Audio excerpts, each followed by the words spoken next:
Hi there, it's Dr. Joylyn Sparkles and welcome to Your Power Hour. This is your time to put what's on your mind on my mind, and we will put our heads and hearts together and find a way to get you from stuck to happy as fuck in as short amount of time as possible. Why? Because time is the thing you can't make back, and it's super, super valuable. So, I am just getting us up on the big screen here, which is my laptop, just to make sure that we are all here together, and I think Stimpy might jump up and make his cameo as he does. Hi, Shelly. Welcome thank you for joining. Welcome. So today is going to be a bit like some power hours of old, as far as the outline did not come together until seriously 2 minutes before. So it's going to be a lot of off-the-cuff things, pulling from a lot of personal experience and what's been coming up as far as in clients and even friend conversations around, because a lot has happened. So to begin, we had a new moon. Here in the United States, we had Independence Day, which always brings up stuff for me because I find it symbolic to declare your independence. Here's one of the things. Are you coming up? He waits for an invitation. Okay, so here he is. Here's Stimpy. Okay, now we can start. Okay, yeah, okay. So when we talk about U.S. independence, a lot of people think it's a celebration of when we won, but it's actually a celebration of when we declared ourselves independent. And this, I think, is very important distinction to make because it's the truth of the process. We declare ourselves something first. We claim it first. We know it and we feel it first. And then we know what action to take and what needs to be done from there in order to create it as reality. So that when I look at it too, it's what am I declaring independence from? I have to know myself as one who is free. I have to know that and feel that first so that I believe it. And then that is what the universe is going to organize and arrange itself around. Now, for whatever reason, that this July came with some powerful astrological things, mostly new moon, but there was something, and I don't even know what it was, but there seemed to be a call for rest because there has been a lot of change. A lot is in motion. And so when we're in process, it's really important to remember how important stillness is in the movement. Because if we never sit still, we don't give anything a chance to integrate. If we refuse to pause, we're never going to break a cycle. Because we have to have these pattern interrupts. There has to be little check-in moments where we check and make sure we're connected with our intuition.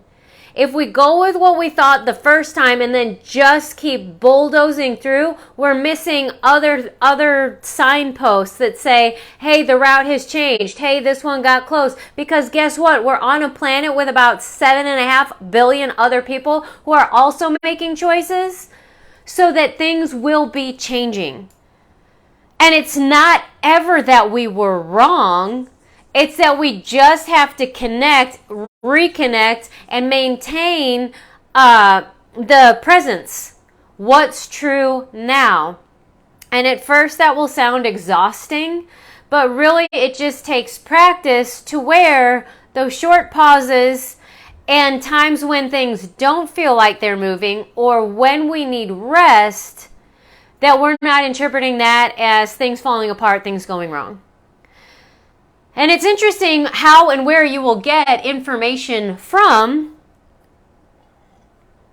because I started a new workout program several months ago because I got tendonitis in my feet and legs, so running was out. It was out, and to continue doing it was just going to make it worse. And if I didn't already, it was going to lead to stress fractures and then surgery and all that stuff.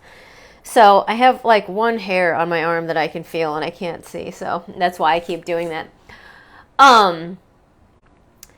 But in this, it's high intensity interval training, but he took a look at research and it's actually called rest-based training, meaning it is self-policed, or however, you take breaks when you need it.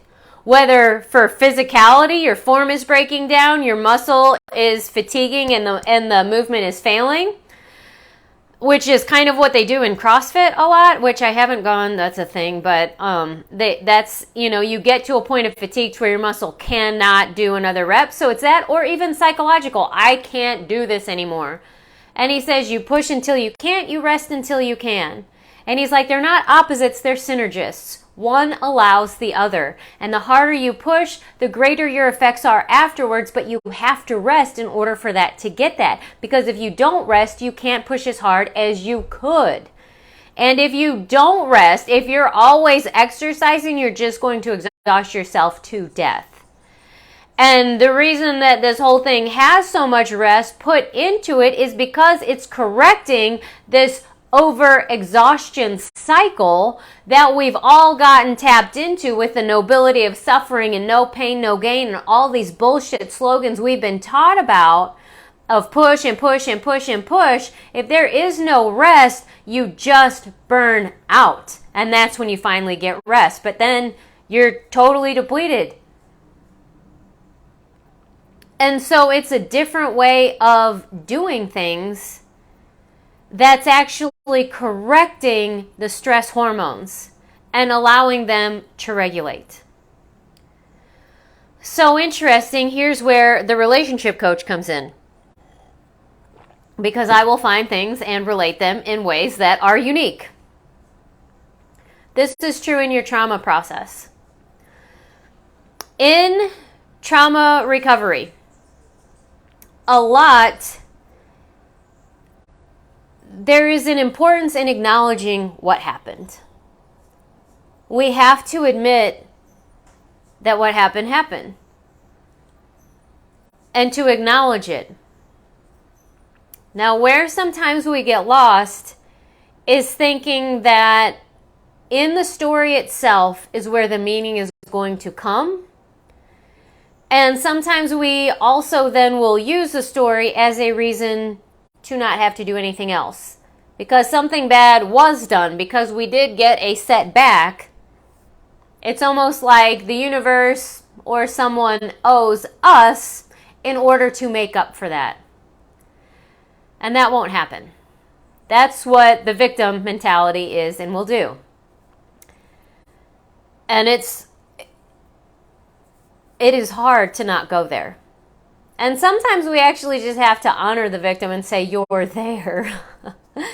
And sometimes he or she will take over, and it's just not to react to them. But when it comes to trauma, and I talked about last week knowing your why, or I wrote the blog, knowing your why is really knowing your what. What is it you're going after? Is that we can't just go to heal trauma so that we don't feel something anymore. We need to know what it is that we do want to experience, because where we'll get stuck in trauma is when we have nowhere else to go. Because then otherwise everything will in somehow be referenced to the trauma, the past. It'll either be trying to find more shred of understanding and even recreating our patterns with different people. And if other people stop playing along, we'll recreate it in ourselves and become the abuser. Or we'll just stay stagnant, waiting to be rescued and for someone else to make up what happened to us. Or if it's just that we just don't want to feel this hurt and this pain, then we spend our entire life trying to insulate ourselves and looking out for triggers and becoming hypervigilant. But no matter what, that trauma is the centerpiece. And so it's in some way, shape, or form going to keep our nervous system organized around it. We have to know what it is we really want. Happiness, love, connection. What are some of the other bigger ones? Joy.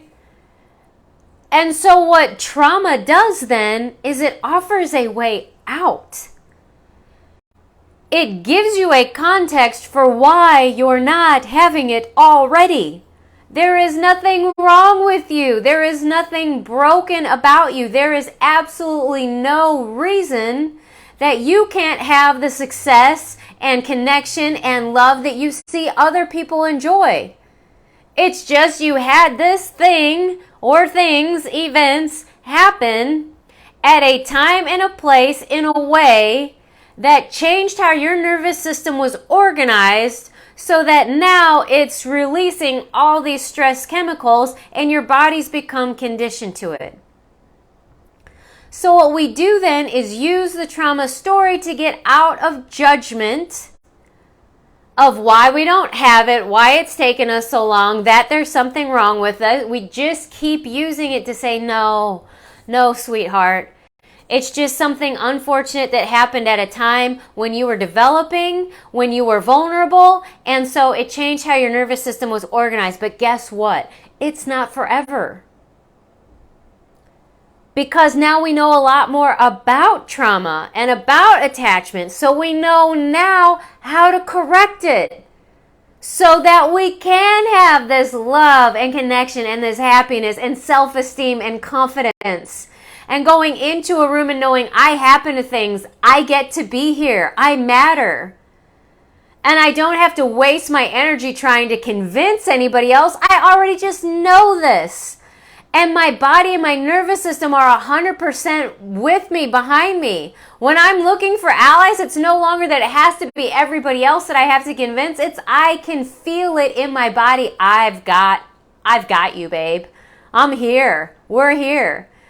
And I'm talking to you from fucking lived experience from this morning, okay? I had a meditation and I've been going through a whole lot of body stuff, lots of old health stuff coming up, lots of old stories coming up.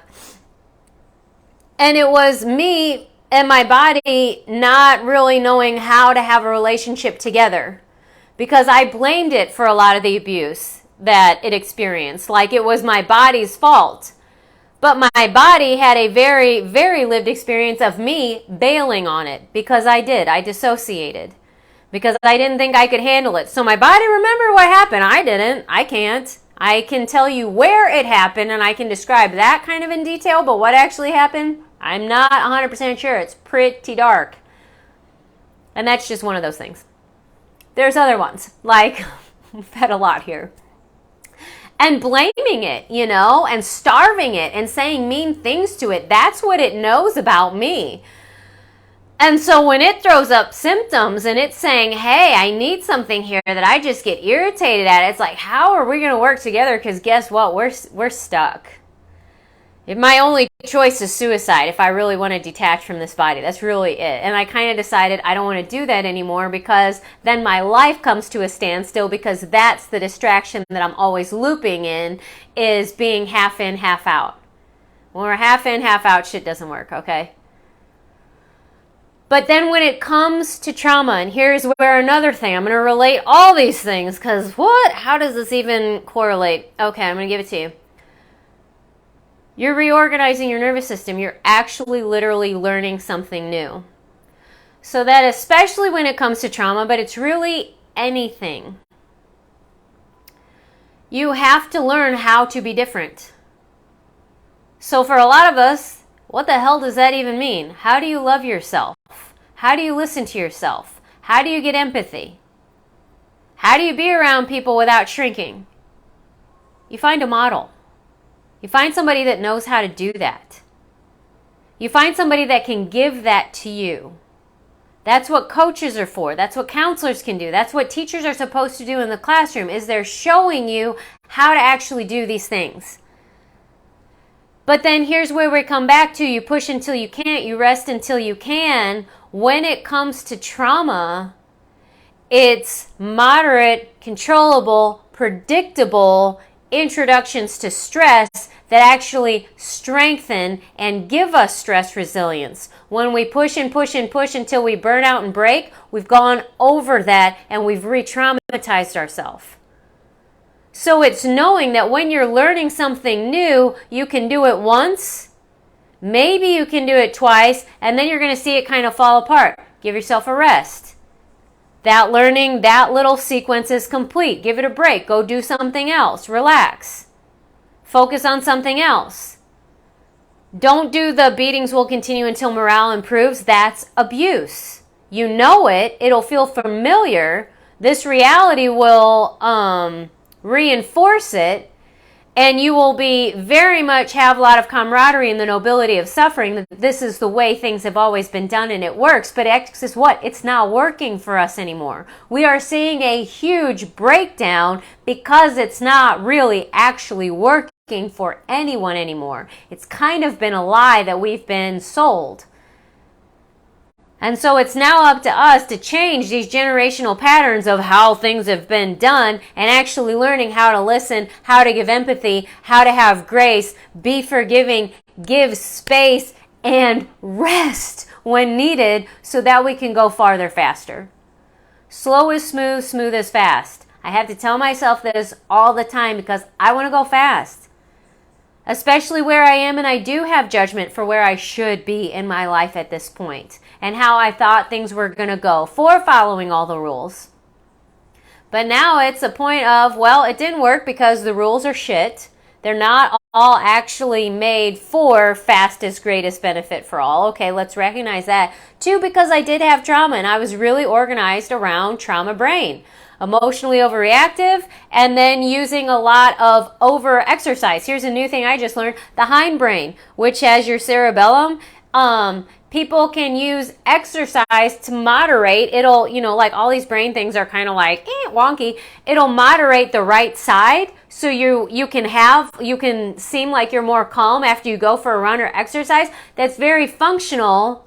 Except that if you're in trauma brain and your right side's going off like all the time, it takes over exercise to get that to come down. But then guess what? Your body's depleted. And then guess what? When your body's depleted, guess what's part of your body? Your brain. And so things continue to just keep getting farther off balance. This is why rest is necessary. And how do we know? Nature takes it. If you need an example ever and you don't have a person around, look at nature. She will tell you and she will show you and she will give to you what you need. She has space of no judgment. She has cycles. She has waves. She has stillness and steadfastness in there. Everything is there. She has things that take a fucking long time and she's got stuff that changes in the blink of an eye. It is all there. All you have to do is ask for what you'd like. Then, if you want to know how to incorporate this and integrate this into your life, you get curious and you ask, and the universe will put other people and situations in your life for you to get that information. Some of them will be gifts of people that have something for you that you can use. Sometimes, even if it's a gift, you may have to pay because you have to. What you pay, whether it's your attention or what your money, that's what you're investing in. And if it's got anything to do with you, it's worth the investment. So it's not that things are just supposed to be handed to you because things were hard before. That actually means they're available. And if it means anything to you, you find a way.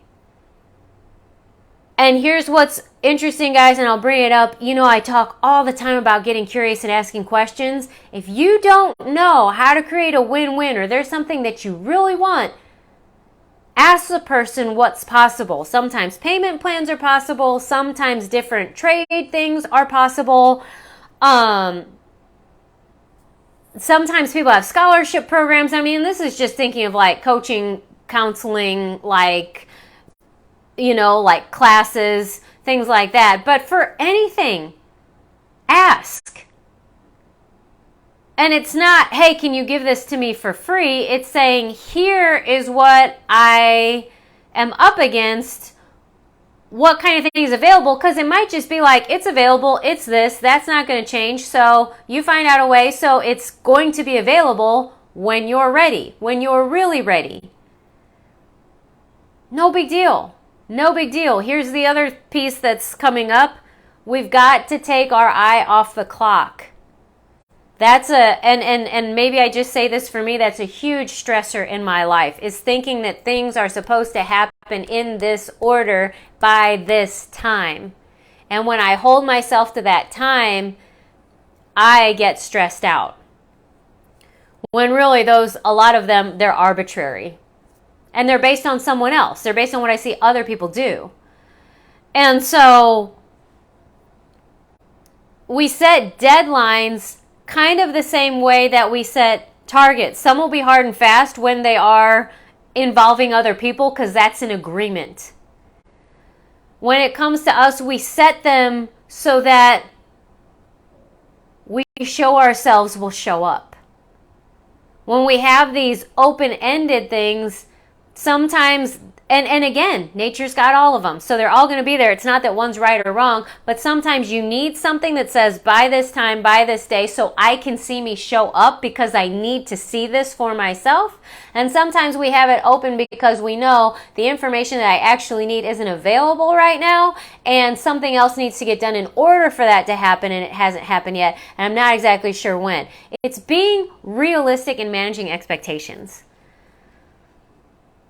And if we can do this with a sense of love and understanding our trauma is not, and using trauma as a way to get out of blame, not to blame someone or a circumstance for what we're not accomplishing, because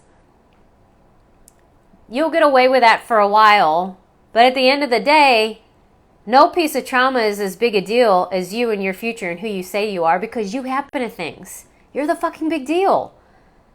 And as soon as you claim that, then the trauma is actually your launch pad that says, if it was trauma that's the reason this is happening, now I know what I need to do in order to heal it. I need moderate, controllable, predictable introductions to stress. And by stress, I mean learning, new information. New information can be stressful. Anytime you're asked to do something that's not already how your chemistry and electrical patterns are going, is going to feel a little bit foreign and a little bit yuck. So whether that's smiling when you really want to tell somebody to fuck off because you know, like intuitively you know, your heart knows that's not going to create anything better.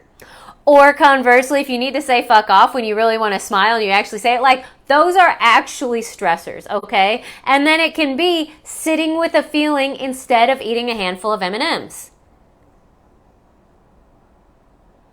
Sometimes it might be allowing yourself to have a couple of M&Ms when you've told yourself you're a fatso and you don't ever get to have M&Ms and no pleasure for you until you weigh 105 pounds. Do you see how nothing is absolute? It's all in the moment, but you do it a little bit at a time, and you rest when you need to integrate. And because you're with me, I know that you're already at a place where you have some sense of when the rest goes into complacence and you're just sitting on your ass and not making the next move. It gets real uncomfortable there, okay? And so then you make another move and it gets stressful, and then there's the frustration of learning that is natural. It is not just you being impatient. It's not you just losing your shit. There's a natural frustration in learning because you're actually creating new neural pathways that are not complete. They might be touching now to where they can communicate, but the myelin hasn't gone all the way around it, you know? It might have it, but it might be real thin, so still some things get a little haywire. It might be that they're just coming together. You feel you need rest so they don't get fired for a little bit, so that when you come back to it, it's just a little bit rusty. But guess what? It's already been there. It's already been established, so it's going to reconnect faster. It's happening. We need to start trusting ourselves that it's happening if we're actually putting in the reps. And it will happen, and we will get there if we know where there is. Happy, loving, connected, calm. But in going there, we're going to have to know that it's going to take reps, it's going to take practice, and we're going to have to let some shit die. There may actually be a time too where we have to kill something. Because we cannot take this trauma victim with us into this amazing new space. They're going to have to be left behind. But here's what we know, because we've all had at least one instance with it, that may be like a pet, because letting go of pets is really hard because you love them so much, that you say, oh my God, I'm so glad you were part of my life. Thank you so much. I got so much from being with you. Goodbye, friend. Because you can't. You just can't. It's a little bit harder sometimes because you kind of could take the trauma victim with you all the way to the grave if you really wanted to. But let's be honest, you're a little bit more badass than that. You want real. You want you. You want the you that you came here to know. And guess what else? That trauma, in some way, shape, or form, is what your soul knew you needed to have that, to experience that, to become that. Whether it was from motivation, some skill you learned, because here's the thing, in early childhood trauma, we have a tendency to dissociate. A lot of people who have that in their pattern know that dissociation, to some extent, separating from the outside world, is necessary in order to focus in academics when there's a lot of fucking noise going on around. It's never all bad. It's never all one thing. And it's never, ever, ever going to be or was that you are ineligible for happiness and love and success. Never. You're not broken. You're not missing anything. We've had a setback. And a lot of it was because back when we were infant and still connected to source, totally, 100% completely, we knew I want to see me as strong and I know I can do this. I want to see me do this. And yes, I agree to do this for the collective as well. But I can never do it for them out of pity for them because they couldn't do it on their own. I'm doing it because I wanted to see me show up in this way. And the universe agreed to let us have this position because it also said, I trust you to do this. This is big. This is about you, and it's about the entire fucking universe. It's like that Rumi poem, you're not just a drop in the ocean, you're the ocean in a drop. They are both absolutely true at the same time. And if we can use trauma instead of getting lost in the story, but letting the story be the reason we set down the story because it's complete and we're on to something new, that it's actually giving us a release from any other funky scripted narrative that we picked up from something else that said we're broken, damaged goods, can't have this, that it's actually like, oh no, it's just that this happened at this time when I was physically and or emotionally vulnerable so that my nervous system rearranged around it, and now that's what's been happening. But now I know that that's what's been happening. Now I know how to correct that. I know that I'm going to have to change the way that I see myself. I'm going to have a future forward focus. I need a target for what it is I actually want to experience, because it's got to be something that has nothing to do with this trauma. It's just, what is it that I want to see in myself? What do I want to experience? That's number one. Then I'm going to know from there, the stuff that's not congruent is going to show up, and that's going to give me practice to be this new person.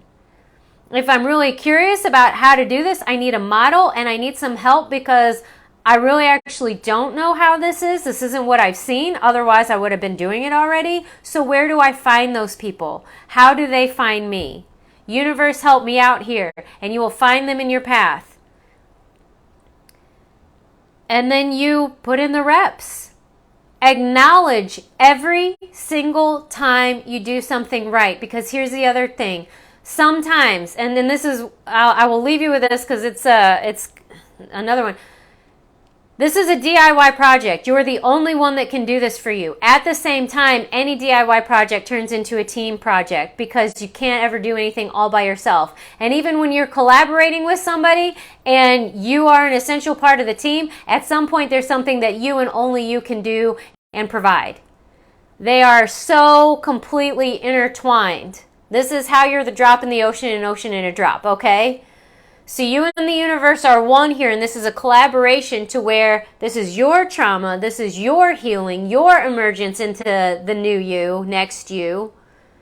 And only you can do that. But you can't do that entirely by yourself because there's information and pieces that you don't know. At the same time, when you start moving along, you will get information from people that says, holy shit, you're amazing, you're making these changes. And there sometimes will be when the changes are internal and you know they're happening, you can say, oh my God, I didn't lose my shit, but nobody else can see it. Because it's either an absence of something or it's something subtle that only you could have known. And then you're going to have to be enough. You're going to have to be able to be the one to be there for you and be enough. That's what we're also learning. We are enough. We count. We matter. We actually have to get that. And that's something we're developing from the inside. And the more that we do that, we're going to start hearing it from the outside. So as within, so without. Okay? That was a lot. I do love power hours for this conversational style and the ability to pull in so many things together. And so this is one that has a whole lot of things woven in together, as I like to do. So feel free to watch the replay. Watch it again and again as often as you need. And if any questions come up from this, because there are so many different elements, feel free to ask and we can go into detail on a specific part if you would find that beneficial for you, okay? But there has been a lot. Know that rest is a very integral part of the process. You push until you can't, you rest until you can. Because if you rest, then you're ready to go. And then you go until you need to rest, and then it'll integrate, and then you'll get to see the fruit of your labor, okay?